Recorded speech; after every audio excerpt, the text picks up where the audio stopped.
아.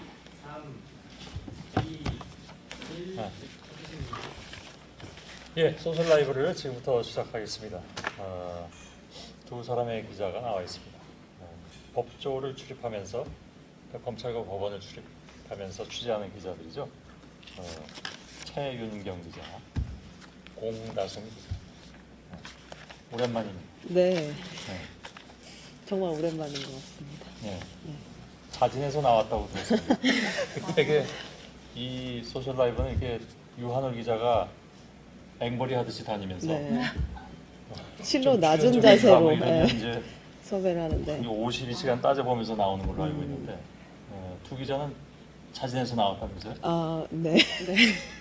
왜 웃으십니까? 아닙니까? 아니 진심으로 저희가 이 소셜 라이브에 출연하기 위해서 네. 굉장히 공을 들였어요. 이 소셜 라이브 팀의 로비도 하고. 그래요? 네. 근데 우리 왜 출연을 안 시켜주셨나요? 아니요 이제 그 성사가 된 거예요. 드디어 그 로비가 네. 그냥 그리고 밥 물어보고 그냥 한 소리. 아 그래요? 그냥 하는 소리. 우리가 드디어 이 자리에 나왔다. 굉장히 네. 감격스럽습니다. 감격스럽습니다. 저는. 그래요? 네, 네. 왜그 뉴스 시간에 다 얘기하지 않았나요? 할 얘기가 그렇게 많은가요? 이 뒷얘기가? 그러니까 많을 수는 있지. 예, 그렇죠, 그렇죠. 저희가 이제 이만큼 취재를 하는데 예. 뉴스에 정말 요만큼 나와가지고, 예, 그래요? 예, 그래서 제 탓이에요?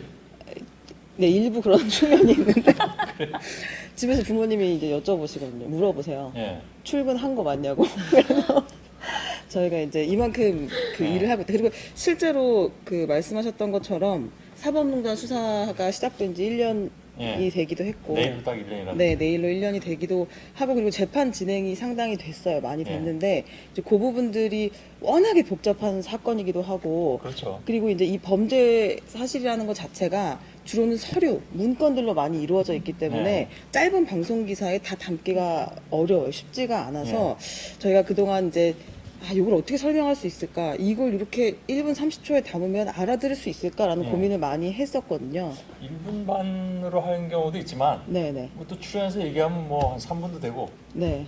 4분도 되고 뭐 그러잖아요. 예. 근데 이제 뭐 출연 최인경 기자도 많이 메모해서 발자국, 공다성 기자도 마찬가지겠지만 네. 아침에 이제 받아보잖아요. 예. 발제 메모는. 예. 그럼 뭐 머리부터 아파요. 예. 얘기한 대로 이게 쉬운 간단한 또 재밌는 건 아니기 때문에. 예. 그렇죠. 네. 근데 또 이걸 안 할 수는 없는 의미 그렇죠. 있는 기사들이잖아요. 네. 그죠? 네. 그래서 그 어디선가에 그 합의점이 있었을 거예요, 그죠?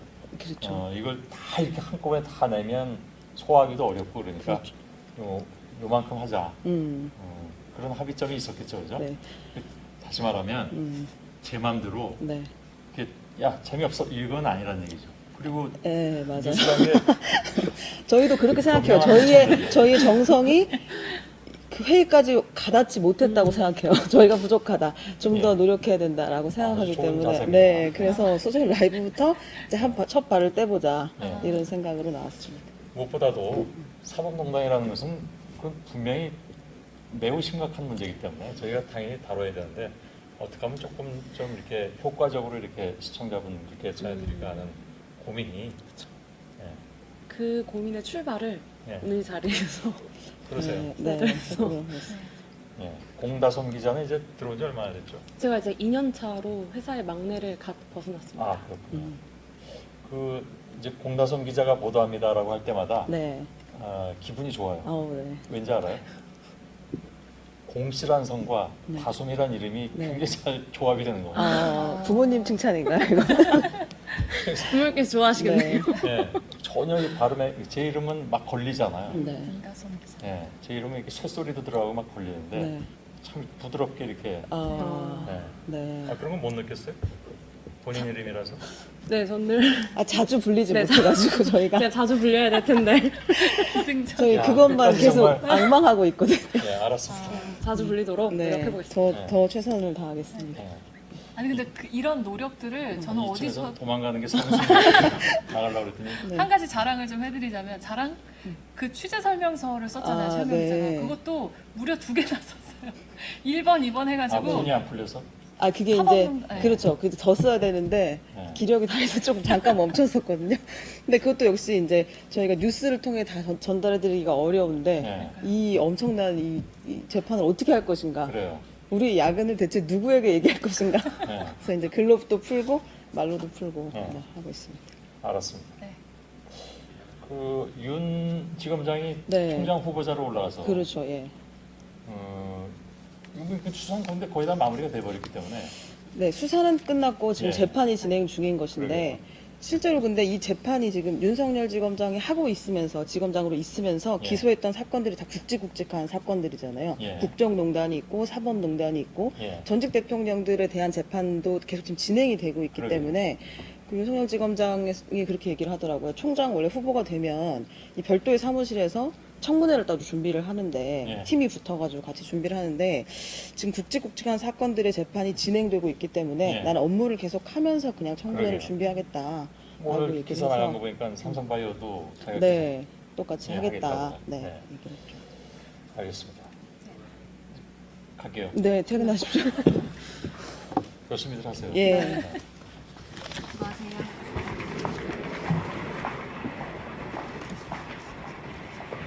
잠깐만. 이거 제 거라서.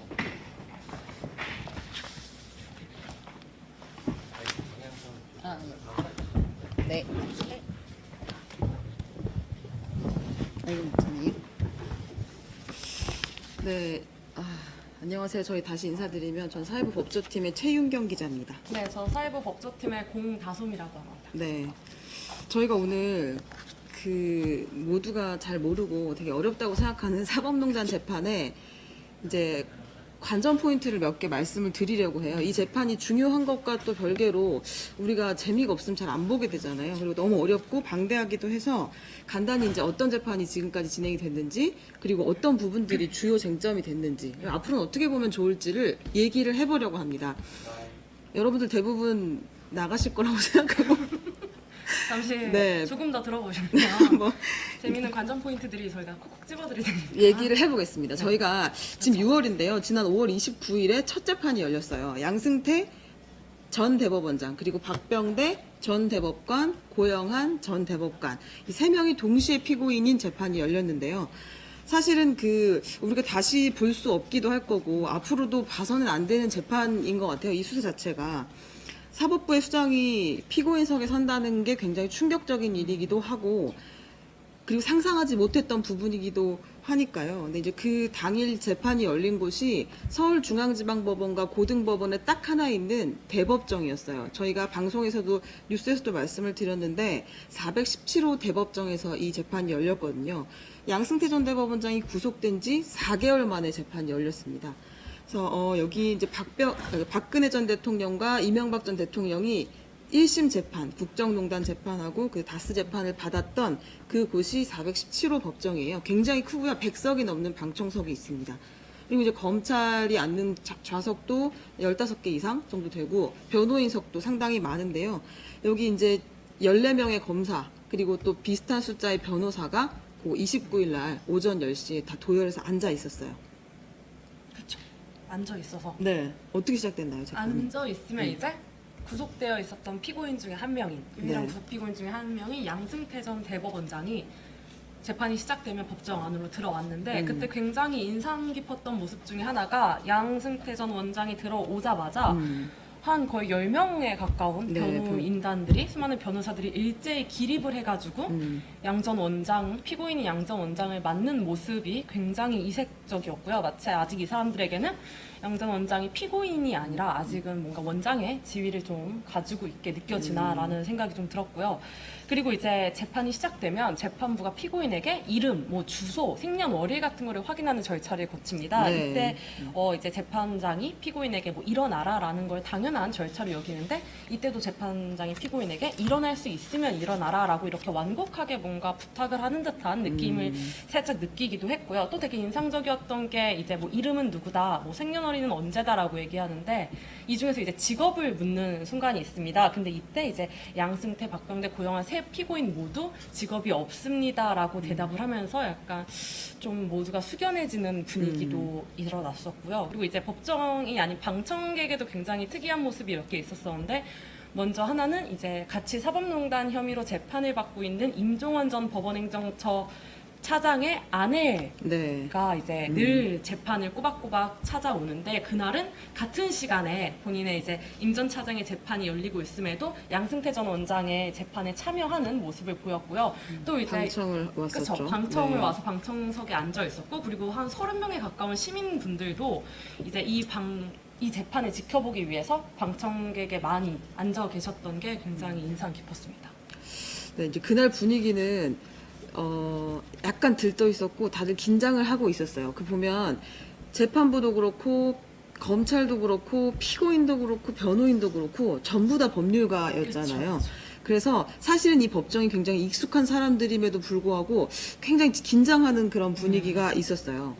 그리고 이제 첫 재판에서만 볼 수 있는 피고인들의 진술이 있었습니다.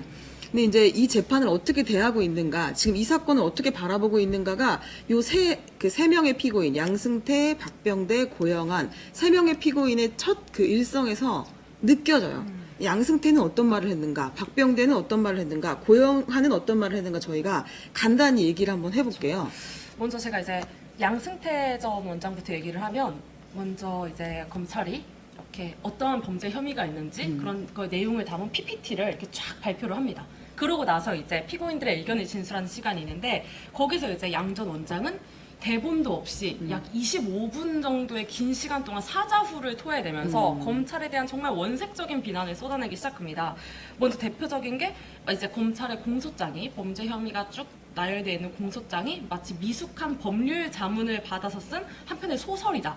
이거는 수사가 아닌 본인에 대한 사찰이다라고 싶을 정도로 굉장히 수위 높은 발언을 쭉 쏟아내고요. 이제 대표적인 혐의가 이제 뭐 여러 재판에 개입했다는 것, 그 다음에 판사들의 인사에 블랙리스트를 작성해서 인사에 불이익을 줬다는 건데 이거 모두 다 어떠한 소설이다. 그리고 사실 의혹만 무성했고 실체는 하나도 없으니까 검찰이 그냥 통상적인 인사 문건, 통상적인 재판 검토 문건을 가지고 그냥 뭐가 있는 양 포장하는 게 아니냐라고 이거는 굉장히 원색적인 비난, 굉장히 강한 어떤 비난을 쏟아냈고 또 다양한 비율을 보면서 언론에 대해도 뭔가 나의 말을 보도를 해달라라는 강한 시그널도 또 보인 걸로 보입니다. 저는 거기서 제일 인상적이었던 말이 이거였어요. 직권남용죄가 적용이 되면 일 좀 하겠다는 공직자들은 전부 다 죄를 쌓고 있는 것이다. 라면서 이제 검찰이 적용했던 가장 주요 혐의를 정면으로 공격을 했고, 그리고 소설, 포장, 또 되게 이런 얘기도 했었어요. 그 뭐 아주 미숙한 소설가가 미숙한 법률 자문을 받아서 잘 못 쓴 법률 소설 같다. 라면서 이제 공소장을 비난했는데 그때 검사들의 얼굴이 정말 울그락불그락 이런 분위기였었어요. 그래서 이제 본인들도 이 피고인의 말이 끝나면 반박을 하려고 준비를 그렇죠. 하고 있었죠. 드릉드릉하고 있었죠. 예, 하고 있었는데 결국에 큰 반박 기회를 얻지는 못했어요. 안타깝게도. 네, 그랬고 그리고 이제 박병대 전 대법관은 어떻게 얘기했냐면 공식적으로는 이제 그 잘못했다는 입장을 갖긴 했었어요. 다만 이제 검찰 공소장이 알맹이가 있거나 실체가 있다기보다는 부적절한 그 보고서 작성이 주를 이뤘다. 나한테 재판거래니 뭐 사법농단이니 말잔치를 해놨지만 말잔치만 무성했지만 실체는 없다. 그리고 불법이라고 생각하고 감행해본 적이 없다. 라면서 아주 강하게 부인을 했었고요. 박병대 전 대법관의 그 얘기 중에서 제가 인상적이었던 건 그 수사를 하게 되면서 판사들이 되게 많이 검찰 조사를 받았잖아요. 100여 명 가깝게 검찰 조사를 받았는데 그걸 지적을 합니다. 이제 검찰의 수사 기록을 보니까 이제 많은 법관들이 때로는 겁박을 당한 듯, 때로는 이 훈계와 질책을 받은 것 같아서 억장이 무너지는 느낌이다라고 이제 얘기를 했어요. 근데 이제 이 문제를 누가 먼저 일으켰느냐를 생각하면 저런 우려를 이렇게 입 밖으로 내놓을 수 있을까라는 이제 고민도 드는데. 뭐 이런 생각도 들었을 법도 하다라는 생각이 들었고 좀 더 나은 재판 시스템을 위해서 노심초사했는데 그것이 전부 다 이제 범죄 사실로 돌아왔다는 데 대해서 그 슬픔을 느낀다. 좀 더 심중했으면 좋았을 텐데라는 아쉬운 마음이 있다라는 입장을 약간 이제 양승태 전 대법원장보다는 덜한 온화한 입장을 보였고요. 그리고 고영한 전 대법관은 자기가 그렇게 사랑했던 형사법정의 피고인으로 서보니까 가슴이 미어진다라고 얘기하면서 이 자리에 섰다는 것 자체만으로 송구하고 죄송하다라고 얘기를 했어요.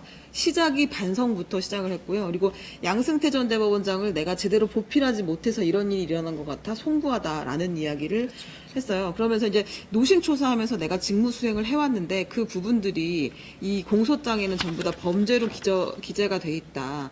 국민의 신뢰에 대응하려고 했는데 그걸 부당한 조직 개입이라고 검찰은 얘기한다.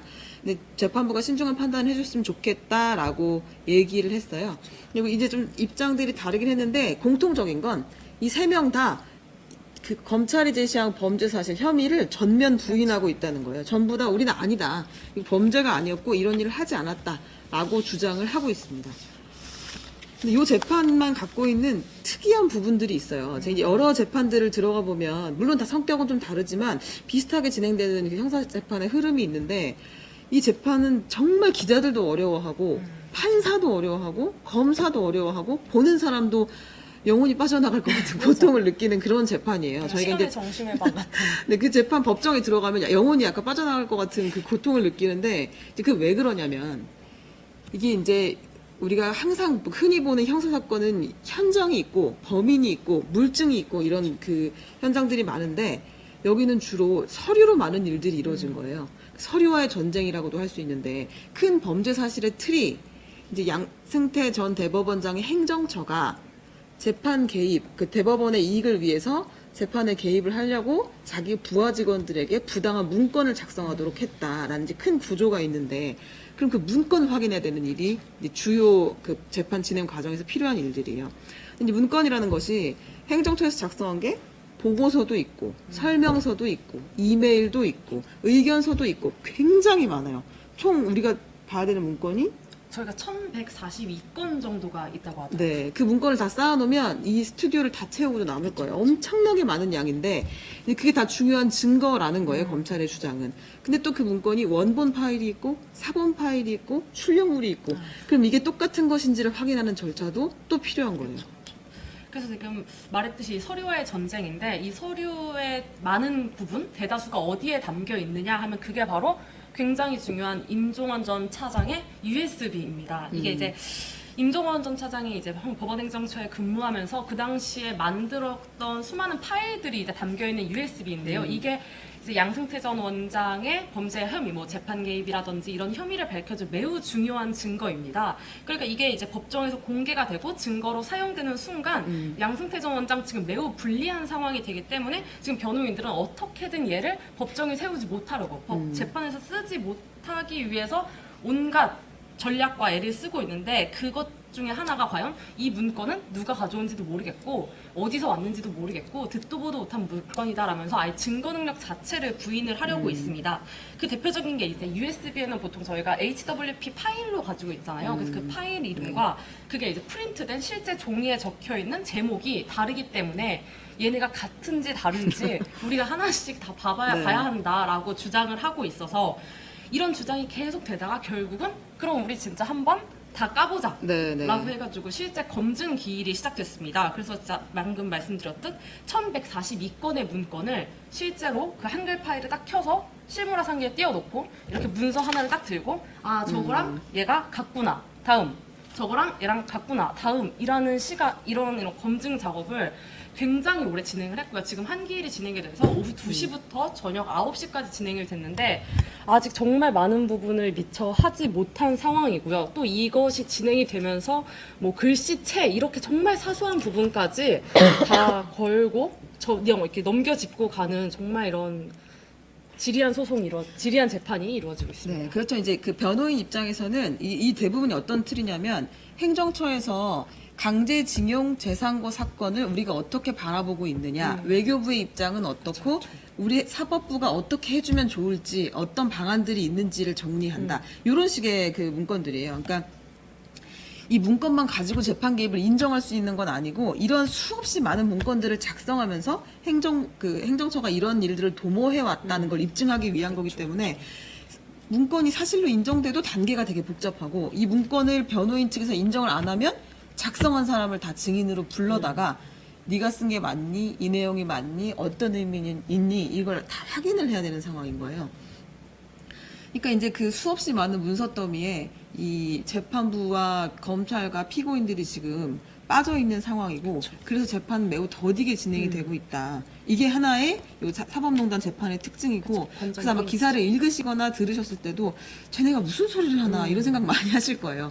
그게 이제 엄청나게 많은 문건이 다 미묘하게 조금씩 이 범죄 혐의에 개입이 돼 있기 때문에 생기는 문제들이고요. 두 번째는 이제 어떤 게 있냐면 이 3명의 피고인이 있고 그 밖에도 다른 그 부하 직원들도 다른 판사들도 같이 기소가 됐기 때문에 입장들이 다 조금씩 달라요. 최근에 가장 이제 인상적이었던 장면은 그리고 이제 입장이 엇갈리기 시작했구나라고 느꼈던 건 뭐였냐면 이 대법원 행정처에서 강제징용 재산고 사건을 이제 가지고 논의를 한 적이 있었어요. 이게 외교부의 입장을 받아들여서 그리고 청와대 입장을 받아들여서 사법부가 어떻게 해줄 것인가. 사실상 재판이라는 건 독립돼 있어야 되고 재판부가 알아서 하게 둬야 되는데 행정처가 외교부의 요구를 받아서 여기 개입하려고 했다라는 걸 이제 입증을 하기 위해서 강제징용 재판 개입의 대화가 이제 있었던 김기춘 전 비서실장, 박병대 전 대법관, 윤병세 당시 외교부 장관 요 사람들이 모였던 회의가 있었는데 요 회의를 양승태 전 대법원장한테 물어본 거예요, 검찰이. 이거를 네가 직접 박병대에게 지시했느냐, 이 회의 갔다 오라고 지시했느냐라고 물어봤는데 양승태 전 대법원장은 검찰 조사에서 나는 몰랐다. 이거 박병대가 알아서 갔다 와서 나에게 뒤늦게 보고했던 기억이 있다라고 얘기했고 박병대 전 대법관은 이 정도 자리를 내가 법원장한테 보고하지 않고 그냥 갔을 리가 없다. 보고하고 갔던 걸로 기억한다. 두 사람의 입장이 갈라진 거예요. 같은 재판에서 피고인인데. 그래서 이제 서로 간 입장이 조금씩 달라지면 진실에 좀 더 가까워질 수는 있을 것 같다. 그렇죠. 네, 정확하게 상황을 파악할 수 있을 것 같다. 라는 이런 생각이 들고요. 또 이제 그렇게 해서 되게 얘기가 나온 사람 중에 하나가 이제 그 당시에 이제 임종원 전 차장인데요. 이것도 이제 양승태 전 원장관 양승태 전 원장관 입장이 다른 것 중에 하나가 이제 당시에 임종원 전 차장이 강제징용 재산고에 외교부가 원하는 외교부 입장을 반영하기 위해서 외교부 너네 생각이 좀 어쩐지 써서 내라라고 의견서를 독촉했다는 의혹을 받고 있는 것도 중요한 혐의 중에 하나인데요. 이 당시에 이제 근데 양 전 원장은 이거를 보고 그건 내가 지시한 게 아니라 임종원 전 차장이 굉장히 유능한 사람이다. 내가 어떻게 뭐 따로 챙겨보라고 지시를 해야 할 사람이 아니다. 그리고 오히려 그 사람들이 직접 만난 거는 뭐 내가 아니라 임 전 차장이 만난 것 아니냐. 이건 나의 지시나 어떤 압력이 있었던 게 전혀 아니다라고 말을 하고 있죠. 또 이것과 관련해서 굉장히 아까 말씀해 주셨지 많은 판사들이 연관돼 있잖아요. 또 있어서 그런 사람들이 많이 보고서도 작성을 하고 그 보고서를 이런저런 곳에 전달하고 또 다른 상급자에게 보고하기도 했는데 양 전 원장은 지금 그것에 관해서는 꼭 그걸 내가 왜 지시를 해야 한다고 생각을 하냐. 네. 그리고 우리는 다 그냥 독립적인 법관이지 그거를 지시하는 네. 사이가 아니다. 라고 말을 하고 있죠. 그래서 이게 되게 지금 엄청 또 어렵게 들리고 또 그런가요? 말하다 길을 잃은 것 그렇죠, 같은데 그렇죠. 정리를 하자면 그 재판 개입이라는 것 중에 상당히 많은 종류의 재판이 나와요. 통합진보당 재판도 있고 원세훈청 국정원장 사건도 있고 강제징용 재산고 사건도 있고 지금까지 이제 재판 진행된 것 중에 제일 큰 혐의는 강제징용 재산고 사건에 행정처가 판결에 개입을 했느냐 여부예요. 근데 그게 행정처가 일방적으로 한 게 아니라 강제징용 재산고 사건이라는 건 일본 정부도 개입돼 있고 우리 정부도 개입돼 있고 우리 피해자도 있고 그래서 이제 이해관계자 사건 당사자가 많은데 외교부가 일본의 눈치를 봤던 거 아니냐 지금 이런 의심을 하고 있는 거예요. 그래서 이 재산고 사건이 우리 일본에게 불리하게 우리 측 피해자한테 승소하는 판결을 하게 되면 그럼 우리 외교관계 복잡해진다라는 그 시그널을 외교부에서 줬다는 거예요. 그래서 대법원 행정처한테 우리 입장도 반영해줘라고 요구를 했고 그래서 김기춘 비서실장을 비롯해 윤병세 외교부 장관 그다음에 법원 행정처에 있던 그 박병대 전 대법관 이들이 모여서 강제징용 재산고 사건을 어떻게 할 것인가를 논의했다라는 이제 범죄 사실이 있는 거거든요. 이제 그 과정에서 양승태 전 원장은 나는 이거 지시한 적 없다. 박병대 전 대법관은 지시를 받고 갔던 것 같은데 이렇게 지금 얘기를 하고 있고 그렇죠. 또 그 관련해서 이제 임종원 전 차장이 사실상의 심부름을 했다고 검찰은 보고 있는데 양승태 원장이 난 이거 시킨 적 없다. 임종원 유능한 사람이니까 알아서 했을 거다. 근데 이제 임종원 전 차장을 그 조사했던 검찰 입장에서는 이거는 지시를 받고 한 것이다. 그래서 이제 양승태 원장이 그 자신이 지시했는지 어쩐지 지금까지 사실관계는 알 수 없지만 자꾸 거리두기를 한다. 자기의 부하 직원, 다른 피고인들과 자꾸 선을 그으려고 한다라는 그렇죠. 이제 인상을 강하게 주고 있어요, 지금은. 또 그런 이제 재판이 진행이 되고 있고요. 그리고 또 이 재판의 관전 포인트, 마지막인데요. 놀라울 정도로 이 재판은 느리게 진행되고 있는 정말 지지부진하게 진행되고 법원의 시간이 따로 가고 있어요. 이 재판부의 시간이. 그 재판 그러니까 지금 양승태 전 대법원장도 구속된 지 4개월 만에 첫 재판이 열렸는데 이런 경우는 별로 없어요. 보통 구속이 되고 기소가 되고 재판부가 배당이 되면 한 달 안쪽에 재판이 시작이 되는데 양승태 전 대법원장은 정말 긴 시간 동안 계속 재판이 안 열리고 재판 준비 절차만 진행이 됐어요. 동시에 임종원 전 그쵸. 행정처 차장도 그쵸. 임종원 전 행정처장은 조금 더 초강수를 뒀다고 볼 수 있는데 나는 이 재판부에서 재판을 받을 수가 없겠다라고 아예 재판부를 기피하는 재판부 기피 신청을 냈습니다. 그래서 지난 한 6월 2일 날 이제 기피 신청을 해서 지금 임종원 전 차장의 재판은 약 2주째 공전이 되고 있는데요. 이것뿐만 아니라 굉장히 재판의 시작부터 일단 변호인단이 11명이 동시에 나 그만두겠다라고 사임을 함으로써 재판이 한 2달 정도 지지부진하게 끌어졌고요. 그 이후로 국선 변호사를 선임하고 새로운 사임 변호사가 선임될 때까지 또 시간이 지났고 그리고 일주일에 재판을 몇 번 할 것이냐라고 기일을 잡는 데에도 정말 변호인과 검찰 측이 계속 논쟁을 하면서 하루에도 제대로 된 재판이 진행된 적이 초반에는 굉장히 힘들었습니다. 게다가 그렇게 해서 지금까지 왔는데 지금은 이제 기피 신청을 했고 이 기피 신청도 재판부가 이제 어떻게 받아들이지 않을지 결정을 하다가 결국은 이게 과연 타당한 기피 신청인지 이 기피 신청이 말이 되는 건지 한번 판단을 맡겨보자라고 해서 지금 이거에 대한 판단을 하는 그 와중에 와 있고요. 그래서 한 20명 정도의 증인들이 원래 네. 나와야 될 증인들이 재판이 다 밀리기 시작하면서 이 재판도 꽤나 오랫동안 뭔가 속도를 맞추지 못하고 늦어질 것처럼 보입니다. 그리고 이제 이제 법원은 여름방학 같은 게 있거든요. 네. 법원의 여름방학이라고 일명 학예 휴정 기간이 있어서 아무런 재판이 열리지가 않습니다. 그래서 이제 이 재판 동안에 지금 진행되고 있는 양승태 전 원장의 재판도 과연 열리지 말아야 될까를 두고도 검찰과 변호인이 말을 많이 하고 있는데요. 검찰은 말씀하셨듯이 공판이 지금 4개월이나 늦어졌다. 우리 빨리 신속하게 아무리 여름방학이어도 재판을 진행해야 한다라고 주장을 하고 있는 반면 변호인 측은 휴정 기간은 관습적인 걸로 당연히 지켜져야 한다라고 말을 하고 있습니다. 또 뭐 사소한 거 얘기해보면 이제 피고인들의 식사 시간을 두고 네. 재판이 워낙 길어지니까 보통 한 7, 8시간 넘는 거는 그렇죠. 기본적이기 네. 때문에 뭐 밥을 언제 먹어야 하냐를 두고도 굉장히 한 4시간 싸운 것 같아요. 그쵸. 밥을 뭐 밥을 7시에 몇 시에 먹을 것인가? 그쵸, 밥을 그쵸. 5시 반에서 6시에 먹어야 되나?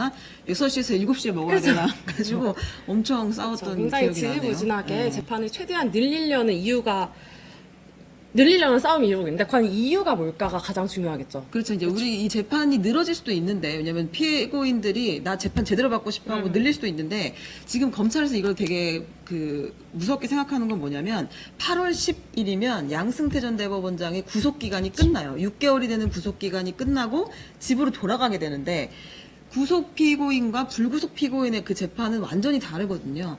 집에서는 훨씬 더 많은 시간 동안 준비를 할 수 있고 많은 사람들을 만날 수 있고 재판 준비 생활도 많이 달라지기 때문에 일부러 불구속 재판을 노리는 거 아니냐라는 게 이제 검찰의 추측이에요. 그것 때문에 서로 공격을 하고 있는데 어쨌든 8월 10일 안에 양승태 전 대법원장의 재판이 끝날 가능성은 0이고 그렇기 때문에 불구속 재판을 결국에 받게 되지 않을까라고 그렇죠. 이제 보고는 있습니다.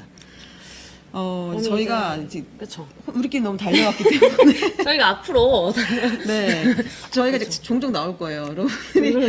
네, 정 드리기 위해서 오늘 여기까지만 하고 이제 일단 유저들의 생각을 알아보는 시간 댓글 읽는 기자 코너로 넘어가도록 넘어가도록 하겠습니다. 정말 많은 댓글을 달아주셨는데요.